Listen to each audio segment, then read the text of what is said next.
কিছু কিছু বিষয় আছে যে মানুষকে বোঝানো সম্ভব নয়। আমার ক্ষেত্রেও তাই।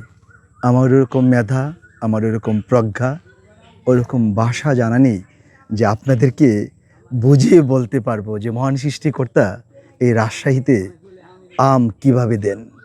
রাজশাহীর যে আম গাছগুলো আছে, সে আম গাছে কি পরিমাণ আম যে মহান সৃষ্টিকর্তা দিচ্ছেন, সেটা যদি আপনারা না আসেন, বুঝিয়ে বলা কখনো সম্ভব হবে না। কি আশ্চর্য! আল্লাহ সুবহানাল্লাহ। আমি যদি এদিকে যাই, ইয়া আল্লাহ, আমি আমরা যারা ঢাকা থাকি, অনেকের ধারণা যে রাজশাহীতে একদম খাটো খাটো ছোট ছোট আম গাছ আছে, কিন্তু এরকমটা না।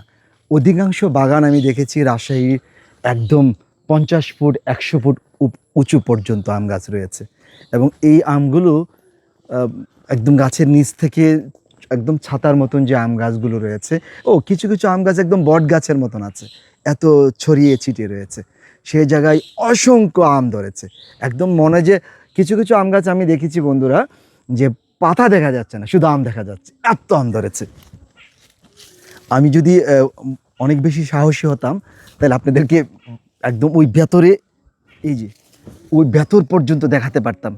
কিন্তু আমি প্রচণ্ড ভীতু মানুষ, ফলে সাহস পাচ্ছি না যে আপনাদেরকে পুরো আম বাগান দেখাতো। কারণ আমি নিশ্চিত কোনো মানুষ নেই, কোনো পশু পশু নয়, পাখি আছে। ফলে আমার সাহস পাচ্ছি না যে আপনাদেরকে ওই পর্যন্ত নিয়ে আম দেখাবো। আমি এই দেখেন, এই গাছগুলো একটু লুকিয়ে লুকিয়ে, আমার মনে হয় যে আমেরও একটা কি বলে পর্দা আছে। ভেতরের অবস্থা দেখেন, ইয়া রাসূলুল্লাহ। এই আম কিছু হবে? আমি আমি খুব লজ্জিত। আচ্ছা, এখানকার যিনি মালিক, ওনার কাছে আমি ক্ষমা পেয়ে পারতে হবে যে আমি আম ধরতে গিয়েছিলাম, আমটা ছিঁড়ে গেছে। আমাকে ক্ষমা করবে তো? হ্যাঁ, আমি এরকম না, আমি ভালো মানুষ। প্লিজ ভাই, আমি এটার জন্য 10 বার ওনার কাছে ক্ষমা চাবো। কারণ বন্ধুরা, আমি রাজশাহীতে একদিন ধরে আছি, আমি আমের রাজ্যে আছি, এখন আমি আম খাইনি। তার কারণ আমি যখন কোনো কিছু খাই, আমার কাছে মনে হয় যে আমার পাশে যিনি আছেন তাকে দিয়ে দিয়ে খাই। কিন্তু আমি আম খেতে যেয়ে যার কাছেই বলেছি যে আপনি আম খাবেন, আমাকে ছোটোখাটো একটা বকা দিয়ে বলেছে, দব বেটা, আমের রাজ্যে এসে, আমের ঘর বাড়িতে এসে, আমের সাথে আমাদের উঠা বসা, আমাদেরকে আম খেতে বলছিস। ফলে তাদেরকে যেহেতু আমি আম দিতে পারছি না, আমিও আম খেতে পারিনি। কারণ আমার এটা একটা স্বভাব যে আমি কিছু খেলে সেটা শতভাগ অন্যকে দিয়ে খাই। ফলে আমি অন্যকে দিতে পারছি না, আমি খেতে পাচ্ছি না। ও যে কথা বলছিলাম, দেখেন এই যে আমি দেখা, এই দেখেন, এই যে আমি এই যে দেখাও, এই যে দেখো ভাই, দেখেন একটা গাছে প্রায়, এই ছোট্ট একটা গাছে 20-25টা আম। এগুলো হলো পর্দাশীল আম। কারণ এই গাছটাতে বোঝা যাচ্ছে না যে কত আম আছে, মানে বড় বড় পাতার ফাঁকে আম রয়েছে। আমি ক্ষমা চেয়ে নেব, আপনি আমটা রাখেন, আরও আছে ভিতরে, আসেন। আমি দেখেছি শত শত একর জায়গা একসময় ধান চাষ করা হতো, সে এখন ধান চাষ না করে আম চাষ করা হচ্ছে। কিন্তু যিনিরা আম চাষ করছেন, তিনারাই কিন্তু বলছেন যে আমের মূল্যায়ন নেই, আমের ন্যায্য দাম তারা পাচ্ছে না। তারপরেও কেন ধান ক্ষেতের মধ্যে ধান না লাগিয়ে আম চাষ করছেন, সেটা আমার বোধগম্য নয়। নিশ্চয়ই যারা আছেন সেটা ভেবেচিন্তে দেখবেন। দেখেন আমের অবস্থা, এই যে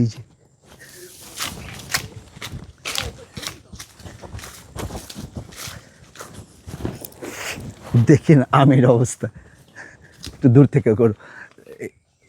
এরকম অসংখ্য গাছ আছে। আমি শুনেছি যে, ইয়াল্লাহ ভাইয়া, ইয়াল্লাহ ভাই, এই যে ইয়াল্লাহ, ইয়াল্লাহ, ইয়া রাসূলুল্লাহ, ইয়া হাবিবাল্লাহ, ইয়াল্লাহ, ইয়াল্লাহ, ইয়াল্লাহ। এই আমি যেদিকে যাচ্ছি সেদিকে বন্ধুরা, আমার যদি যোগ্যতা থাকতো, আপনাদেরকে আমি খুব ভালো করে উপস্থাপন করতে পারতাম যে এই রাজশাহীতে আমের যে ফলন সেটা কি। আমি আমের বাগান দেখে প্রায় 1.5 দিন পর্যন্ত নিজের ভাষা হারিয়ে ফেলেছি। একই সঙ্গে মহান সৃষ্টিকর্তার কাছে আমি কৃতজ্ঞতা প্রকাশ করছি যে মহান সৃষ্টিকর্তা এই রাজশাহীর মানুষকে এত পছন্দ করেন, এত ভালোবাসেন যে আম দিয়ে একদম ভরিয়ে দিয়েছেন। এমন কোনো গাছ নেই যে গাছে আম এমনভাবে ধরেনি। আমি যেরকমভাবে রাস্তা এবং রাস্তার মানুষকে নিয়ে বলতে পারি, ওরকমভাবে অন্য কিছুতে বলার যোগ্যতা আমার নেই। তাহলে আমি বুঝতে পারতাম যে রাজশাহীর আম গাছগুলোতে কি পরিমাণ আম ধরেছে, সেটা আপনাদেরকে বুঝায় মানে বলতে পারতাম। ই আল্লাহ, কিছু কিছু ক্ষেত্রে আম গাছের, বন্ধুরা, কিছু কিছু ক্ষেত্রে আম গাছের এই যে পাতা দেখা যাচ্ছে না, শুধু আম আর আম, এইরকম আম ধরেছে। দেখেন, চিন্তা করে। আমি এই বাগানে প্রবেশ করার আগে এখানকার দুই একজনের সাথে কথা বলেছি, আর ওরা বলেছেন যে অনেক অর্থকড়ি আছে এই বাগানের মালিকের। আমি এসে দেখলাম যে কেউ বললেন যে 1 থেকে 2 ঘন্টা লাগবে এই বাগান ঘুরে ঘুরে দেখতে। হাজার হাজার আম গাছের মধ্যে এরকমভাবে আম ধরে আছে, এবং প্রত্যেকটা আম গাছের নিচে এরকম অসংখ্য আম পড়ে আছে। চিন্তা করা যায়, আমরা আম খেতে পাই না, আমরা আম টাকার জন্য কিনে খেতে পারি না। অনেক মানুষ পুরো বছর পার হয়ে যায়, একটা আম খেতে পারে না। কিন্তু মহান সৃষ্টিকর্তা রাজশাহীর মানুষকে এত বেশি ভালোবেসেছে, এত বেশি ভালোবেসে তাদেরকে আম দিয়ে একদম ভরপুর করে দিয়েছে। রাজশাহী মানুষকে আমি বলবো যে আপনারা কিছু কিছু আম রাজশাহীর বাইরে, অর্থাৎ ঢাকা কিংবা বাংলাদেশের বিভিন্ন প্রান্তে পৌঁছে দিতে পারেন। কারণ আমি শুনেছি আপনারা নিজেই বলেছেন 10 টাকা, 12 টাকা, 15 টাকা করে আম বিক্রি করেন। সেই জায়গায় না হয় কিছু একটু লাভ কম করলেন। আমি নিশ্চিত যারা 100 টাকা, 150 টাকা, 200 টাকা দাম কিনে খান, আবার অনেকে একটা আমও কিনে খেতে পারেন না, যিনারা একটা আম কিনে খেতে পারেন না, তাদের জন্য আম আপনারা পাঠাতে পারেন। এবং আমি দেখেছি যে, ও আল্লাহ, কোন দিক দিয়ে যাবো, যে দিক দিয়ে যাই শুধু আম আর আম। আম গাছে যে পাতা আছে, পাতার চেয়ে আম বেশি। আর রাজশাহীতে এত গরম, আমার হাত পা এই জায়গাগুলো একদম পুড়ে ছাই হয়ে গেছে। এই যে আম,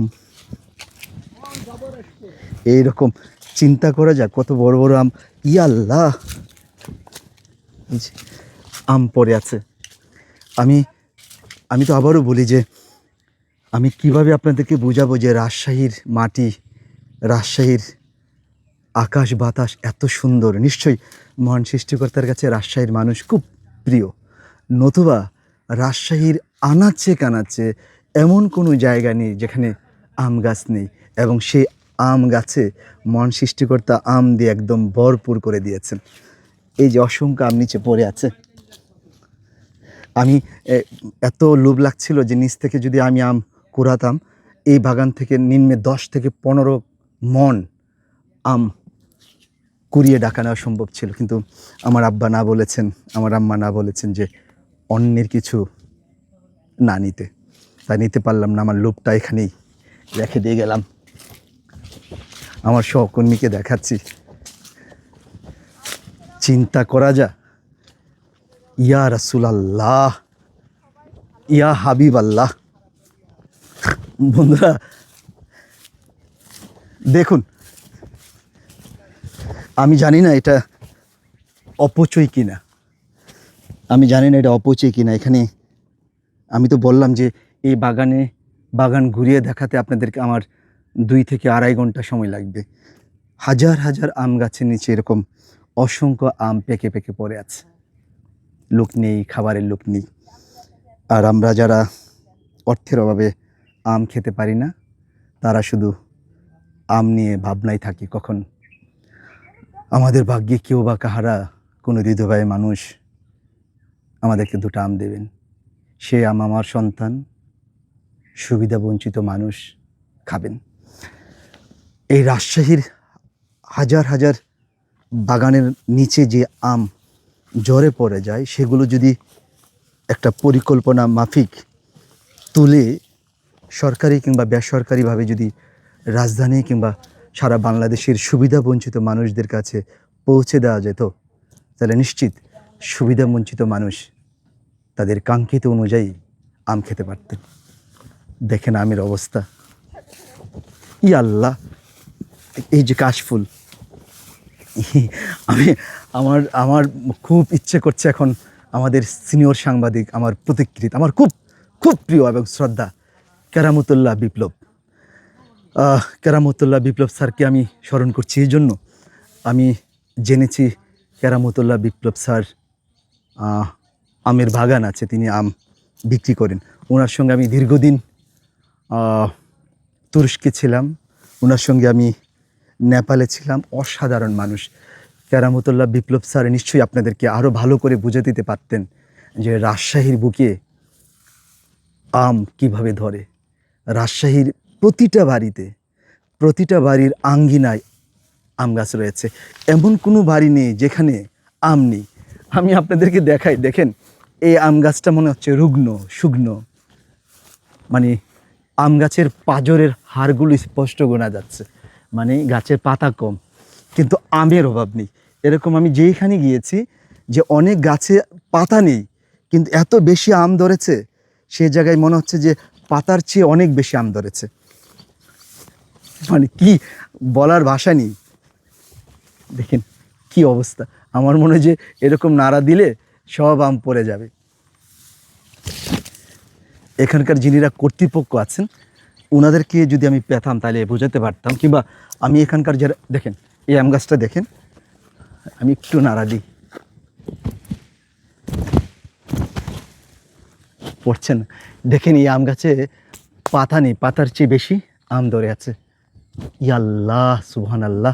আমি সামাজিক যোগাযোগ মাধ্যমে দেখছি যে অনেকে পরিচিত মুখ যে আম বিক্রি করছেন, এই রাজশাহী থেকে আম প্যাকিং করে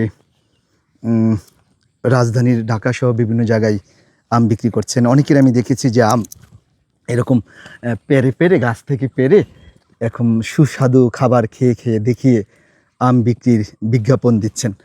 নিশ্চয়ই সেটা ভালো, সেটা আমি আবারও বলি যে অনেকে আমি দেখেছি যে আম বাগানে আম কেটে নিজে খেয়ে সেগুলো দেখাচ্ছেন, নিঃসন্দেহে সেটা অনেক ভালো। কিন্তু আমার আব্বার বারণ যে কোনো কিছু খাবার মানুষকে দেখিয়ে খাওয়ানো বা কোনো কিছু খাবার খেতে যেয়ে সেটাকে ধারণ করে অন্য মানুষকে দেখানো, সেটা আমার আব্বার সম্পূর্ণ বারণ ছিল।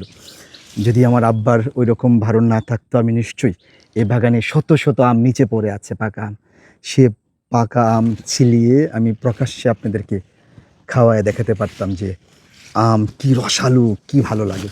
কিন্তু সেটা আমার দ্বারা সম্ভব না। আমি আমার ছোট্ট ছোট্ট জিনিস যখন আমি খাই তখন আমি আমার এভাবে কি আড়াল করে খাই। সেটা আমার আব্বা, আমি যখন ক্লাস 9-এ পড়ি তখন আব্বা আমাকে একবার বেশ একদম পিটুনি দিয়েছিল।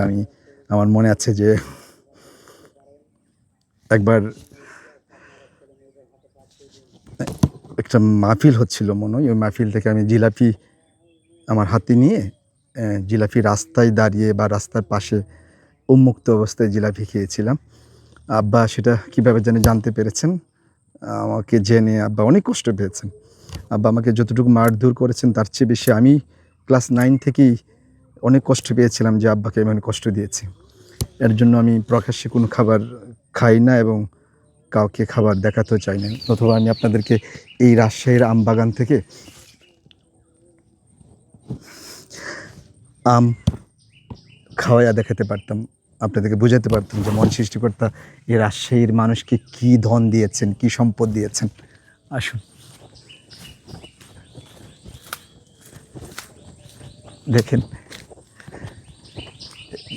যেই দিক দিয়ে যাচ্ছি শুধু আমার আম, এই আমার মাথায় লেগে যাচ্ছে। আল্লাহু আকবার। দেখেন এই যে কত আম। আমি যদি কেরামতুল্লাহ বিপ্লব স্যারকে নিয়ে আসতে পারতাম তাহলে আমি দেখাতে পারতাম যে স্যার, স্যার এই এলাকাটার নাম কি না, আসুন জামিরা। জামিরা ও আপনাদেরকে আমি জানিয়ে রাখি, যারা রাজধানী সহ বিভিন্ন জায়গা থেকে এই রাজশাহীতে ঘুরতে আসবেন এখন এই আমের মৌসুমে, তখন এই জামিরা এলাকায় আসলে এরকম অসংখ্য বাগান দেখবেন, যে বাগান হাঁটতে ঘুরতে আপনাকে 2 থেকে 3 ঘন্টা সময় লাগবে। এত বিশাল বাগান। আমি আবারও বলি, আমি একদম পুড়ে ছাই হয়ে গেছি, এত রোদ রাজশাহীতে। আমি এরকম ভিডিও করে খুব একটা বেশি আনন্দ পাই না। আমি আসলে রাস্তার মানুষকে নিয়ে যেভাবে ভিডিও করলে আনন্দ পাই, রাস্তার মানুষকে বুকে আগলে ধরে যে প্রশান্তি পাই, এরকম প্রশান্তি আনন্দ অন্য কোনো কাজে পাইনি। নতুবা আমি আপনাদেরকে আরও উল্লাস করে এই বাগানের গল্প, আমের গল্প শোনাতে পারতাম। তবে আমি অনুরোধ করব, আর এই রাজশাহীর বাগানের আম নিয়ে অনেকেই গল্প করেন, নিশ্চয়ই ওই গল্প থেকে আপনারা আরও বেশি তৃপ্তি পাবেন। না, আম খাওয়া যাবে না।